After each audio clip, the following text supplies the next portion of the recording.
Hi, I'm Brad Jackson from Fulltone USA, and today we're at Sweetwater with our very own Mike Fuller. Today we'll be talking about Fulltone USA, where the company's been, where it's going, and we'll also dive into some products and talk about the man himself, Mike Fuller, and the legacy behind his products. Okay, Mike, give us a quick recap on how Fulltone started, the 30-year history, and how you created some of the most sought-after and legendary products. Well, in the 80s, I came to California to be a session player, and I soon realized that there were a lot of great guitar players. So I may not have been one of them. So instead, I started gathering gear, and I started repairing and selling, and I started realizing that everybody was liking the Tube Screamer, and Stevie Ray Vaughan was hitting, and everything was taking off, and you know, everyone was going rack, but I was kind of more in the pedal thing, which made them more affordable for me. So I would buy an old Tube Screamer, I'd buy all these old pedals, and I realized soon that a Tube Screamer was not for me, you know, that perhaps it had a little too much mid-range. So instead, what I did was I came up with a thing called a full drive. Has a mid-range to it, but not too much, and it has a little more bass to it. And that kind of took off. Now we got into the fuzz pedals a little bit. We did the 69 pedal, we did the 70 pedal. I did a thing called the Octafuzz, which was really a Tycho Brahe Octavia that Michael Landau was really into and Stevie Ray was using at the time. Nice. And I went and kind of did a nice clone of those, figured out what the transformer really was in those and cracked the code. And things started taking off. And then one day, I was fixing a Univibe, which is this crazy big effect that Jimi Hendrix used, and a guy named Robin Trower made fairly famous. And I was fixing it, and I thought, you know, this thing's really huge. I wonder what happened if you shrunk it down a little bit. So I went and shrunk it down.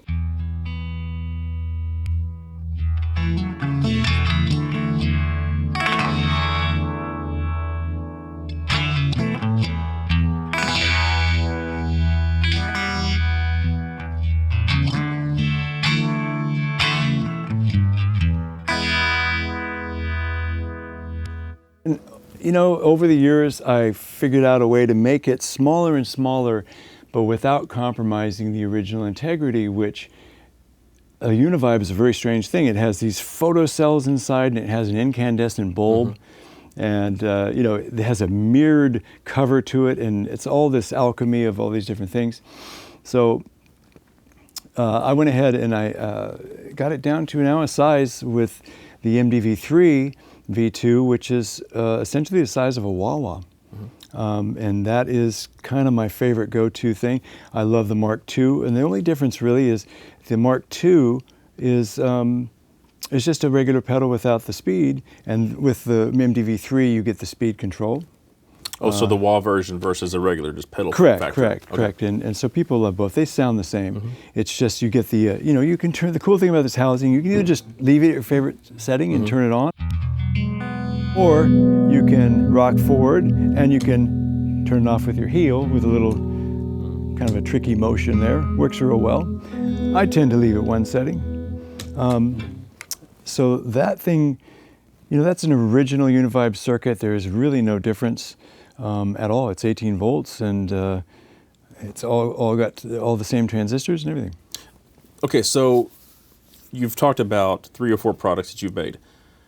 It's one thing to make a product. Right. How do you get those products into the hands of customers and ultimately guitar heroes to get them into the mainstream?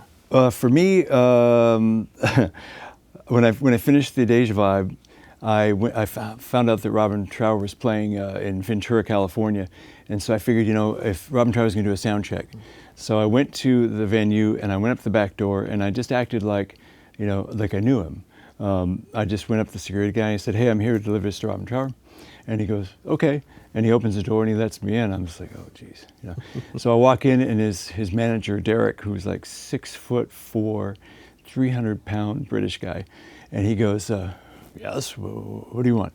And I said, "Oh, I'm here. Robin wanted me to bring this in." And I look over and Robin's over there struggling with his gear on stage, not kidding. And so I walked up on stage and I said, "Hi, Robin, I made this for you." And I held out my Deja Vibe. And he goes, that's good because this thing back here that I'm using, I don't like. I'm having trouble with it. And he said, can I plug it in now? And I said, you can do anything you want, but here, go ahead.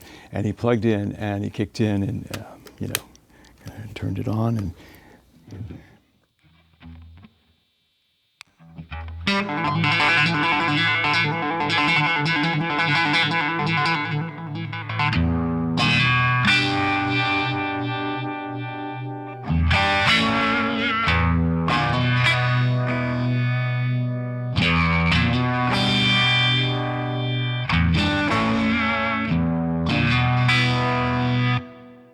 And he got a big smile on his face, that Robin Trower smile, and I go, oh my God. So did the business really start with that connection?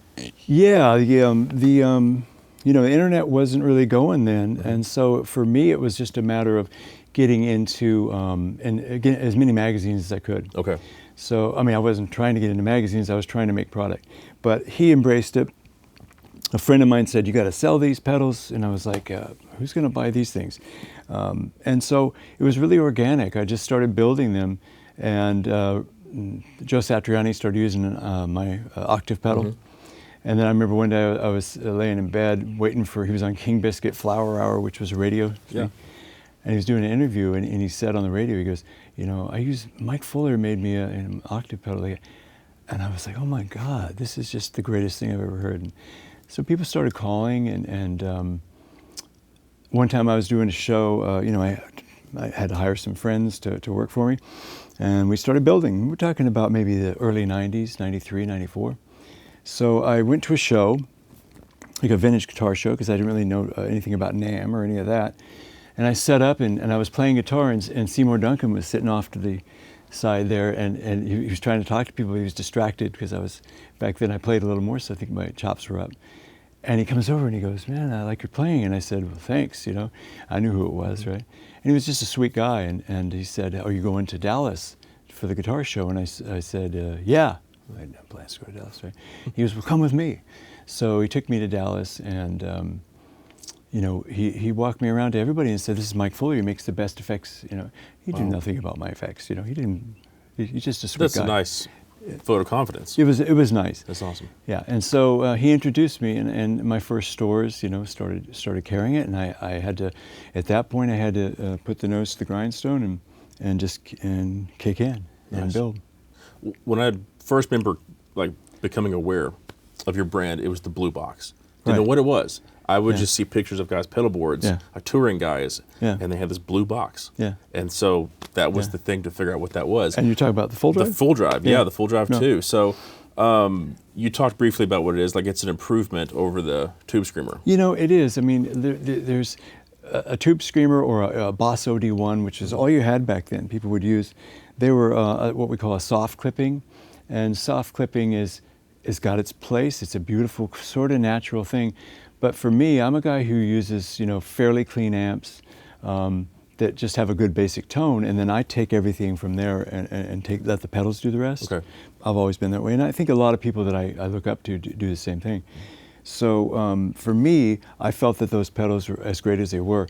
They needed some modifications. So I started just doing some things to make them sound better, hopefully, or different. Mm-hmm. And that was working out really well, and we got into around 2004, and I came up with a circuit that I thought was, I wouldn't say even better, but a compliment, in that I thought, what if I had one that didn't change your sound, that didn't have a little bit of that extra mids that a Fender or a Fender type amp needs? What if I put an honest pedal out? And that led to a thing called the OCD. I've heard of it. Yeah, there's a few out there. A few.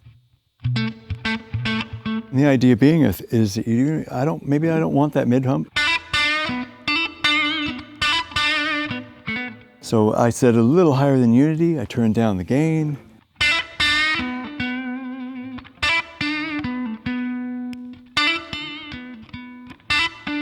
You can match your treble. So that's your version of a transparent overdrive. This is, for me, as soon as I did that, I said, I can make any amp that you put behind me sound like me, only a little more hairy. Got it. Okay. And apparently people liked it. Well, they must have, because there's multiple versions of it. Well, can you unpack for us the different versions and Sure, why sure. there's some that are famous in their own right? Sure. The first versions, are wonderful, and people argue on the internet. I smile when I see it. It doesn't bother me a bit. I smile when I see it. People, but the first versions for me, they sound incredible, but they have their thing, and they have this beautiful bottom end bass, and it's sort of like the contrast on a TV put to 100. It's beautiful and it's fun to watch and everything. But I would tweak here and there, just minor tweaks throughout the years. But they're very minor, It's very simple to take the knobs on any OCD almost and make them sound the same. So it's just about where you set them and using your ear, which I think is the best way to play a pedal. There is one exception, the OCD germanium. Sure. I like germanium diodes actually add like a soft knee sort of a vibe to it. It has a little bit more of a snarl to it. And so what I did with the OCD germanium, it's the same basic circuit. It's the same, OCD it's always been. But instead of just the MOSFETs for the clipping, what I did was I added germanium diodes, which are very, very hard to find right now. As you know, Sure. they're, half The real ones, yeah. The real ones, Yeah. because there was just nothing but fake ones. But when you get one and they read right and they act right, they're amazing. And it's sort of similar, but it just has a little more.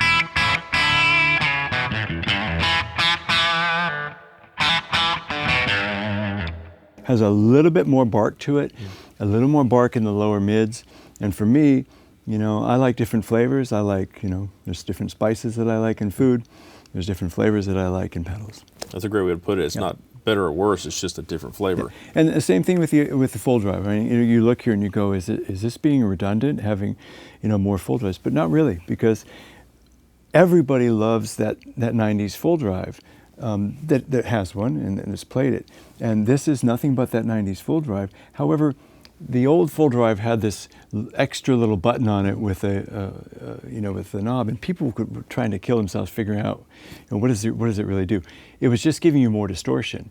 The only problem with that is when you add more distortion, sometimes you create compression, which actually to the end user can make the volume come down.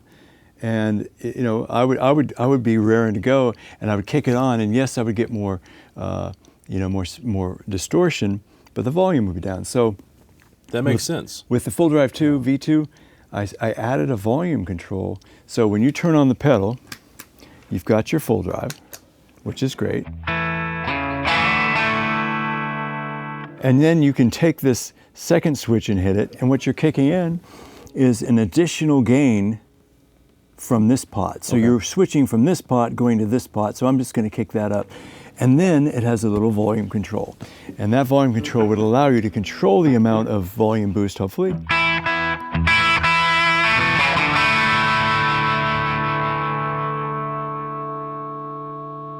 That's great. The cool thing about it, I think, is that you can preset it, meaning you got a part coming up and you're going to want that on. This is lit. It's not on. Right. It's not on until the pedal's on. So if I want to go straight to that sound, I just preset it and then I turn the pedal on and I'm there. That reminds me, because I had the early full drive too. Right. And when you'd go to comp cut, it would be so much louder. Comp cut, which is you're removing all clipping. It's just, audio guys, it's all the same, man. When you compress something, when you clip something, you're chopping off the top and the bottom of the waveform. You're chopping off information. You don't want to chop off the information that you want. You want to keep the harmonics if you can, and it's not that easy, but That's cool, because it makes sense why, as a kid playing the full drive, I was like, oh, why does it get so much louder? Yeah. That makes total sense now. You're removing the clipping and you're just using that op amp. And in a way, if you're hitting hard, you're distorting the op amp, which in itself is kind of a fun thing. And being that these two full drives still use the 4558, which is the kind of the traditional, really great toned op amp that the early tube screamers used. I think they've gone away from that. Maybe they're still using them. I still use a 4558 in that, which brings me over to the Full Drive 3. Okay. The Full Drive 3, it's like, why would you do that? Full Drive 3 is completely different. It's all JFET, and it is a full drive using a JFET input, JFET op amp, JFET is fancy. As you know, they're more expensive, the parts. And for me, a JFET has a certain tonality, and when you hit it really hard, because I kind of don't really play with a pick and I hit things hard, the way it distorts is pleasing. You know, it's almost like a tube in a way, if it's done right. And so the Full Drive 3 is all JFET, and then I put in a real dedicated booster, meaning if you just want to have a very nice clean boost,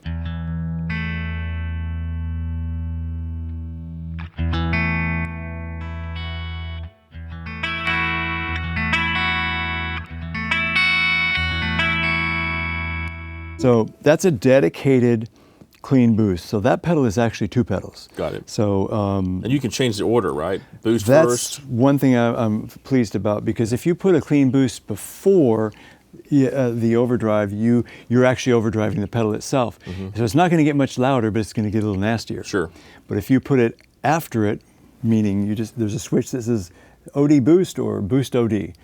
Personally, I'm a OD boost, so that when I turn that on, it literally takes the sound I'm at and it makes it louder.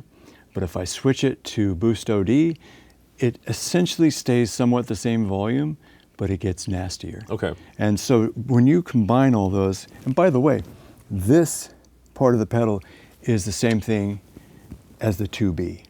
Okay. We make a 2B that's this beautiful little standalone clean boost. It'll fit anywhere on a board. When it's off, it's a buffer, so it helps drive everything. The nice thing about the 2B is the 2B is JFET, so it's not just this little 5-cent transistor.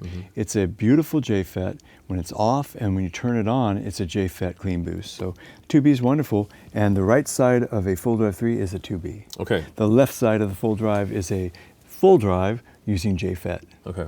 So practically speaking, if you said you're an OD then boost guy, Yeah. would you use that for like a solo boost? Like if you're going to take a solo, you want to just get up louder? The same sound that you have, just a little bit louder or a lot louder. I think you can get around 20 dB out of it. Wow. I like to run, I try and design all the pedals to run off 18 volts or 9, and I'm sort of an 18 volt guy where, as many outlets as I have on a power supply that are 18, I end up using them until I've exhausted them. I get it. Fuzzes, not so much, Okay. But overdrives, I do like the extra headroom. Okay, you mentioned the 2B, which is not pictured here, but it has a buffered bypass. It does. One of my earliest memories of you is you were an apologist for true bypass. Correct. Explain that to us. Explain buffered bypass and why they both have their place. I will do that, and I'll do that in a way that I hope I'm not insulting anybody. But traditional buffers use this little bipolar transistor, and traditional buffers, I found out on all the pedals that I tried, if you line one up and you plug a signal into it, and you come out of that pedal when it's off, and you measure it, it's 0.3 dB lower volume. Okay. So it's supposedly buffered, meaning you can drive a long cable, but you've lost 0.3 dB. And the 0.3 dB that you're losing is actually in the low end. So what happens if you have 3 of those pedals? What happens if you have 5 of those pedals? What happens if you have 10 of those pedals? Sure. So true bypass is a wonderful thing, but I believe that there needs to be a good quality buffer in somewhere in the chain. I would not ever put a buffer before a fuzz pedal. Right. I always put my wah-wahs and my fuzzes and everything at the front of the chain because they're unaffected and they really want to see, wah-wah doesn't want to see necessarily a buffer, although if you do your wah-wah right, you can do it, no problem. But those things belong at the front of the chain, and then I hit, the 2B or I hit the Full Drive 3, and I'm able to drive a long length of cable and have everything go back to the back of the stage. Now, would you put a buffer towards the end of your chain or early on as possible? I'll put it, if we're talking about full-tone pedals, I don't have a problem putting it anywhere. In fact, I have it in front of the HiMu. It sounds great. I have it in front of, so somewhere after fuzzes, because if a fuzz really wants to see high impedance. And high impedance is your pickups, from, these are 250K or so. A humbucker is going to be 500K. They want to see that. They don't want to see something that's really low impedance. They'll act really weird and compressed. And I've had people call me, I'll sell them a fuzz pedal, and they call back and they go, this doesn't sound anything like what you said it was going to sound like. And I go, by chance, are you into a tuner that's got, and they go, yeah, my tuner's, and I go, is it true bypass?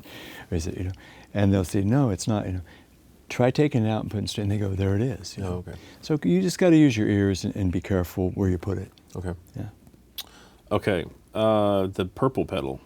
The purple PlimSoul. pedal. Yeah. What is that? Well, okay, we talked about soft clipping, which is the old tube screamer, the old OD1 Boss. It's, and to a certain extent, of course, it's the full drive, which is, was inspired by those old pedals. And we've talked about the OCD. I didn't mention that the OCD, one of the things that made it really special, and it's actually part of my patent, to believe it or not, it's the OCD clips in a hard way. It's called hard clipping. But instead of clipping to ground, it clips to what we call VREF, voltage reference. And the odd thing about that is, when I went to do that, I just wanted to try it just for kicks. And my electronic engineer I was talking with, he goes, there's no difference. It's not going to sound any different. And I said, there's something different about it. And he said, no, there's not. And so I said, there is something different about it. And if I say it is, there it is. And so we got into it, and I paid him to look into it. And what happened is, because I'm tying to VREF, it's tied to the power supply, which has capacitors in it. These large capacitors, and they charge and they discharge, and it created a sag effect. So it's not something that you necessarily hear, although it's a good sounding pedal. It's something that the person who's playing it feels. Okay. It feels, it has a certain compression and give, which, if something's too immediate, it can scare you. And it can keep you from maybe playing your best. But if something has an interactive quality to it, whether it be a great tube amp or a pedal, hopefully, it helps me play a certain way, and hopefully it helps other people play a certain way. So taking that to the PlimSoul, I said one day, what if I took soft clipping, and what if I took hard clipping, and I combined them in a pedal, and what if I had separate control for the hard clipping and the soft clipping?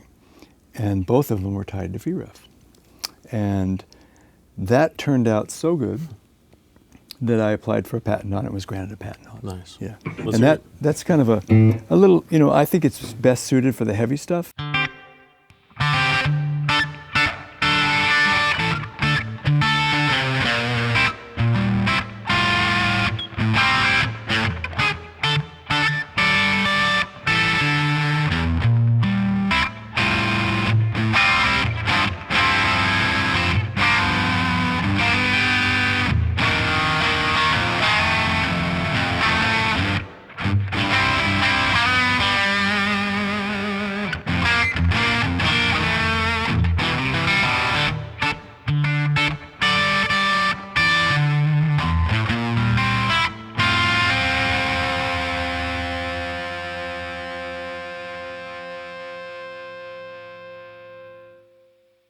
Compare that to your clean sound real quick, just for me. That's perfectly clean. Now you can go further than that. Yeah. All right, so here's just soft clipping.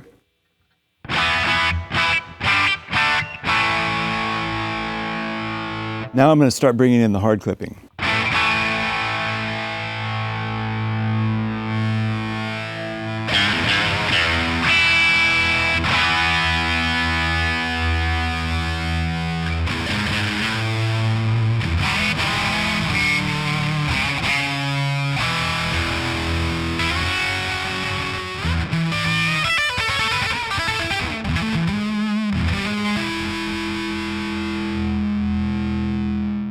It sounds like a cranked old Marshall. It does. That's awesome. From a perfectly clean amp. And I think the icing on the cake is always when you're prototyping, and I know you know this, you're prototyping and you've built something, and the early stages, it's just got this wild magic and all this. And somewhere along the lines, you keep going, you go too far, and you kill some of the magic. And I found that for me, in the newest pedals that I'm doing with you guys, the newest pedals, a bass control was killing every bit of the magic. So I thought, I'm a studio kind of guy, and I thought, I can switch out capacitors very passively and change the bass response. So I gave it kind of a cab, I don't know, I was going to say cab simulator, but it'd be more like it's more like a cab accommodator in a way. So if I'm playing through these, maybe I want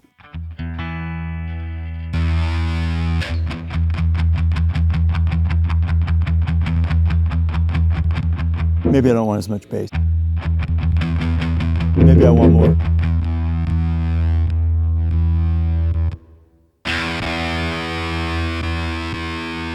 And maybe if you're in a big Marshall cabinet, maybe you want to cut some of that sub bass, so you can do that with this. That's great. And it does it in a passive manner, and what I call a lossless manner. Sure. So for me, that's kind of where I'm interested in being, is in the least amount of loss that you can have in the harmonic content. That's fantastic. And that's the PlimSoul. Love it. So everybody likes the new PlimSoul. The PlimSoul's always been a cool pedal, but there's another thing that I did to it. And I think that's what attracted you to it, because I know you have the older version. Sure. The newest version here, well, compared to the old one. The old one, you had to have like the first stage up to really get something out of the second stage. And this one, you can do the second stage by itself, have full hard clipping, or you can have full soft clipping, or any of the combination of any of the above. That's super versatile. I love that. That's it. All right, what's the corner pedal? The one HiMu? That is a HiMu. That's back to the JFET thing we talked about. I like JFETs, and I always want them to behave in a certain way.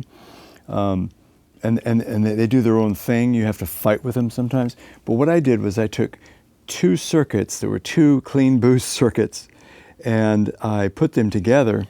And it's not a clean boost anymore. Sure. It becomes something else. And they behave a little like tubes. That's why I call it HiMu, because tubes are HiMu. And by putting two of these together, it's a pretty heavy pedal.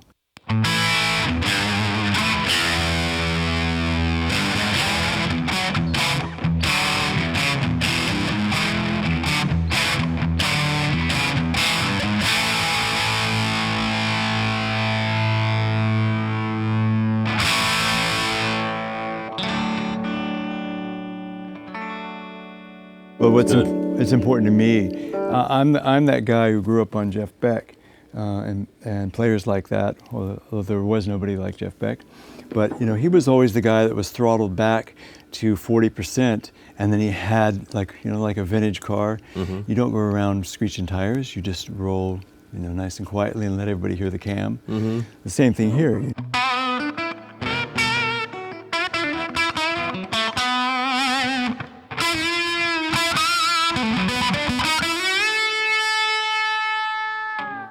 And just kind of control it with your volume. So I try and do pedals in a way that allows you to interface with your guitar and not just present it on 10, and smack it like that, but maybe start from a point and give you a little more, to take it that way. That's great. Yeah. Anyway, HiMu is something that I came out with just before I closed the California location. And so I don't know how many there are out there, but you guys, you made it right, because this one sounds really good. So I like this. What else did we not talk about yet? Well, we didn't talk about the fact that some people have emailed me. Sure. And they're and even dealers and stuff concerned about Mike is going to stay the same and everything.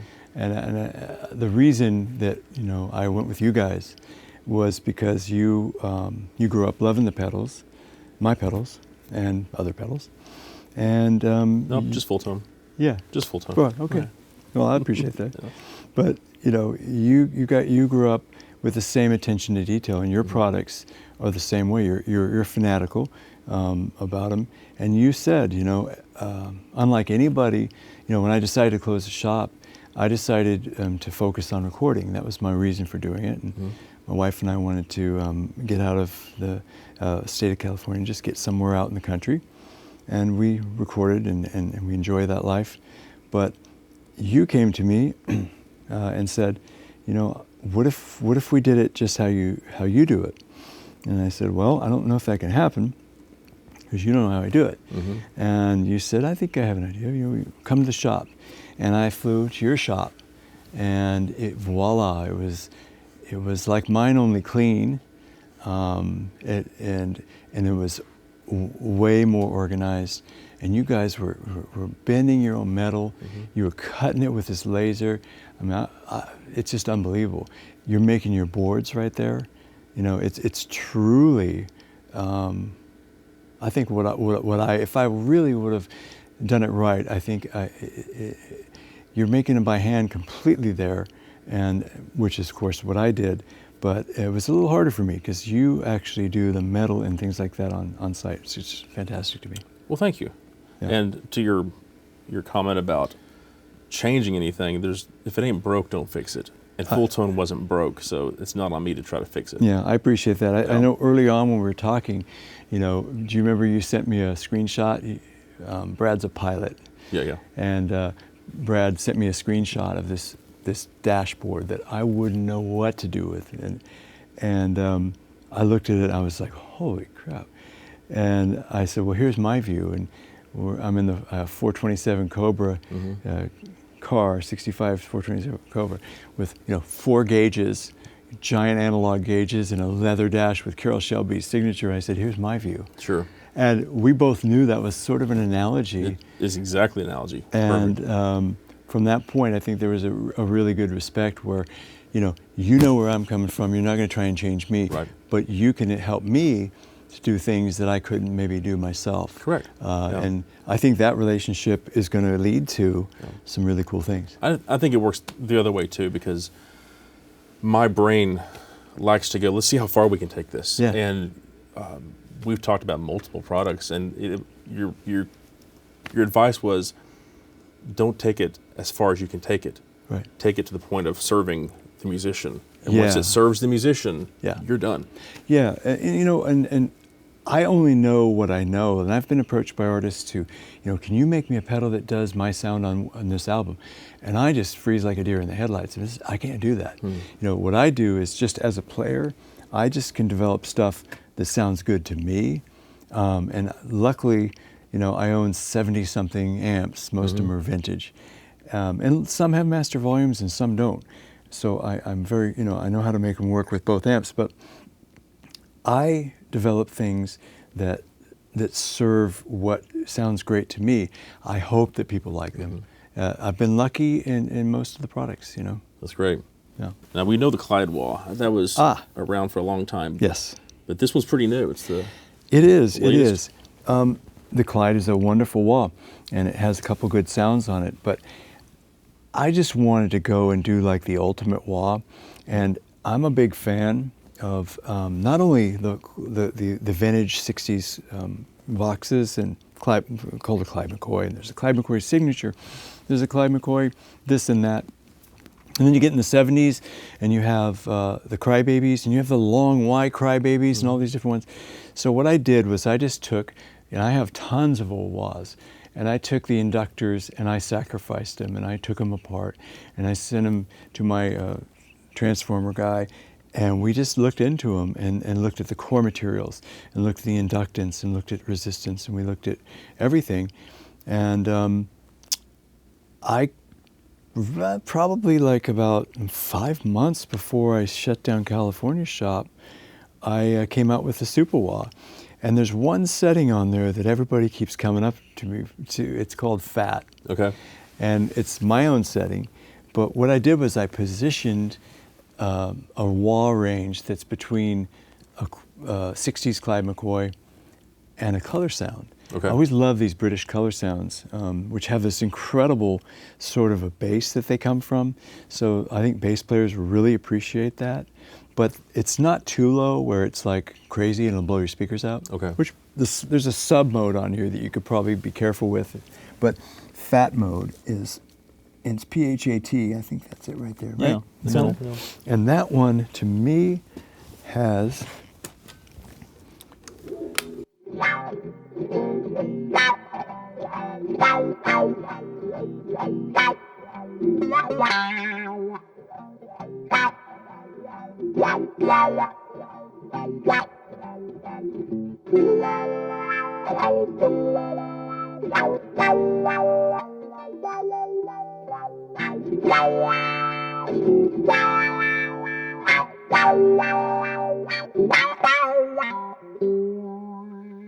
I think it has sort of a quintessential wah sound. It sounds great. Yeah. It actually reminds me of organ players too. Yeah. The whole comping thing, it sounds great. Yeah, and so it has a little more. Now we make our own pots, as you know. The wah pot is a really special part of it.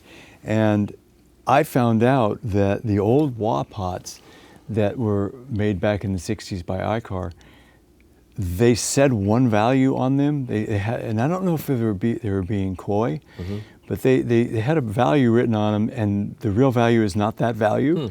So I was like, holy crap. And I realized that my favorite ones had a different taper and resistance. Okay. So these ship with, as you know, the Fulltone FWP2, which is the little different resistance and a little different taper. And it really gets the most out of it. I think because I designed the pedal housing to have more physical range, it allows you to use the pot even more. Oh, okay. So Clyde is incredible. The regular Clyde is incredible if you want to have a very beautiful traditional wah with some extra sounds. And the super wah, it's sort of the icing on the cake. You know, it sort of does it all. Nice. So what's whacked? Well, whacked is a little lower, and whacked is actually on. Can we flip real quick? Yeah, go ahead. In fact, a good thing you can do to show the range, watch this.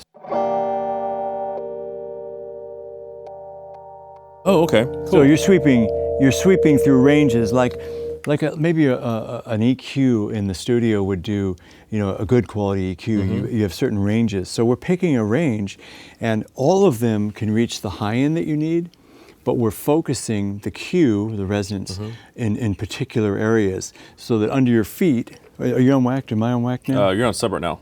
I'm on what? Sub? Sub. Well, sub's a little extreme, but it's fun. This actually is a fun one.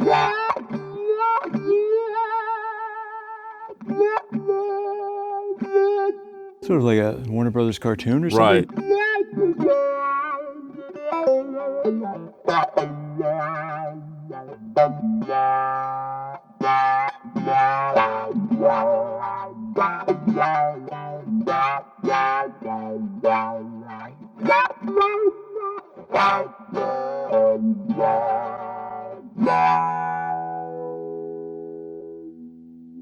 It's cool. It doesn't even sound like a wah anymore. It's like a.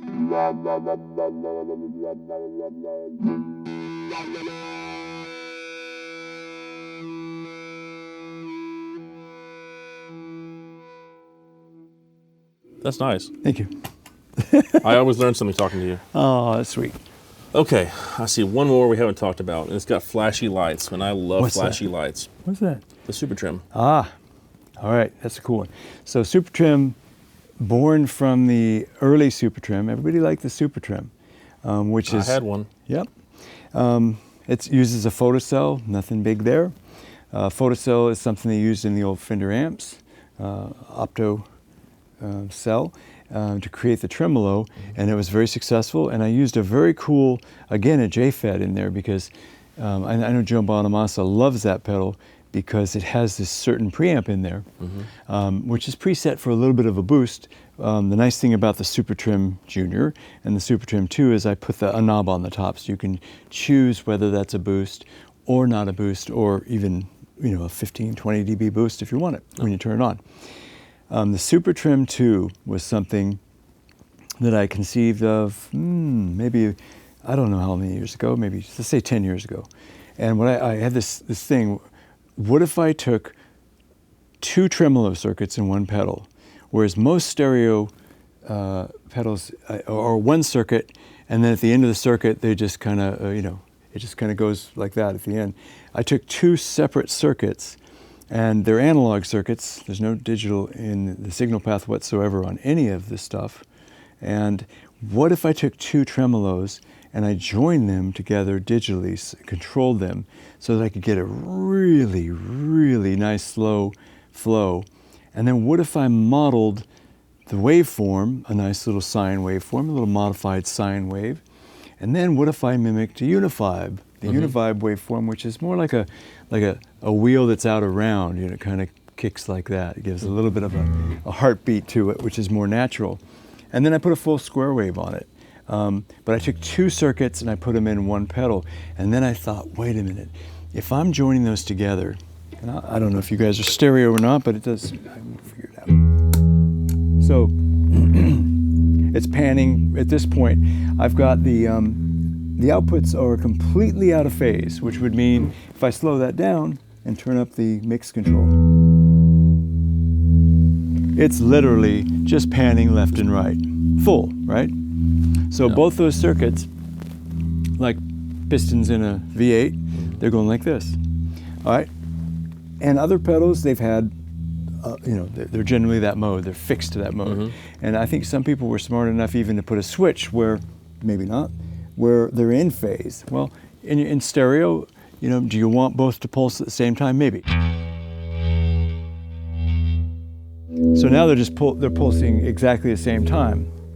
But what if you had a control that would take those 2 tremolos and blend them together to where they're somewhat out of phase? Not totally, but somewhat.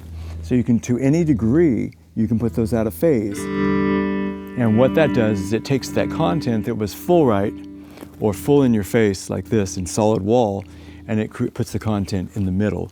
And if you sit there and listen to it in stereo, if you have headphones or whatever, it creates some cool patterns. And that's the premise for the Super Trim 2. And when you and I started talking, I came to you and I said, man, everybody loves that old coral flange that I used to make. But, you know, it didn't have a lot of headroom, and, you know, it was 9 volt, you know, and I bought a ton of old vintage 18 volt analog bucket brigade chips. I have enough for a couple of years. Would you consider, can we apply that principle, and let's do a chorus. Let's bring back the coral flange, coral flange 2.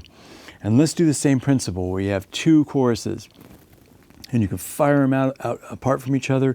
You can fire them together, and because they're analog, they're not going to be quite the same. It's going to be this fight, this beautiful fight or dance. Right. And what if you could, you know, so we're going to, you and I, our first thing is, together, I think, is going to be the coral flange. It is. 2. It's well underway. And it sounds darn good so far. Thank you. Appreciate it. Well, that's the future. So yeah. I think we've talked about, we're doing the chorus for sure. Yeah. I would love to do a stereo analog delay. That would be so much fun. And I think that concept is kind of cool, right? It is cool, I think. I'd love to hear them together. I would love to hear them in a chain. Sure.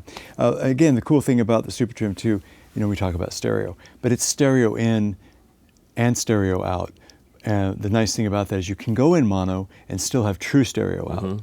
It's key, because it goes in mono and goes to both circuits, and then it's true stereo out, as opposed to just going like that.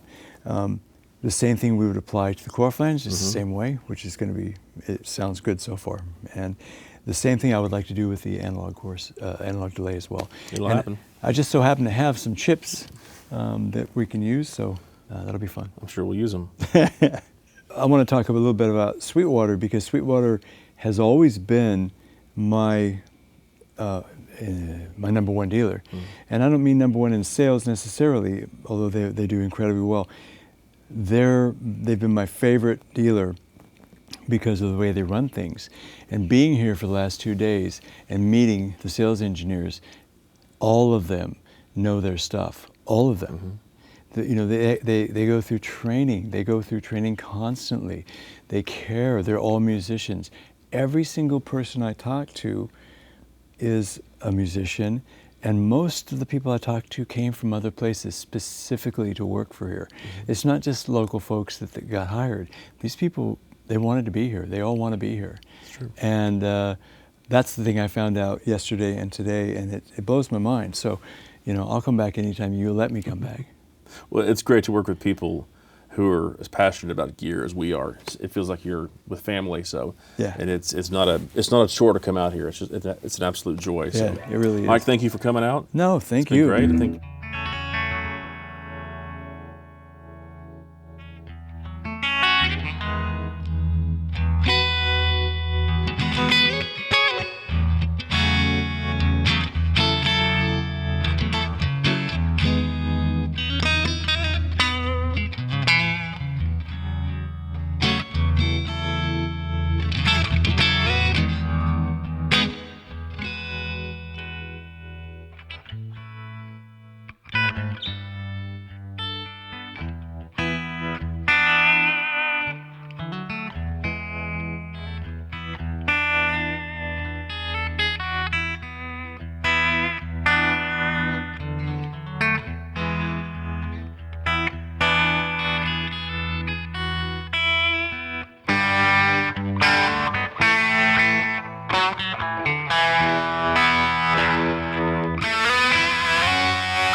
Guys, thank you so much for watching. I'm Brad Jackson. Of course, this is the legendary Mike Fuller. And if you have any questions about any Fulltone USA products, please get in touch with your Sweetwater sales engineer or visit them online at sweetwater.com. Thanks for watching.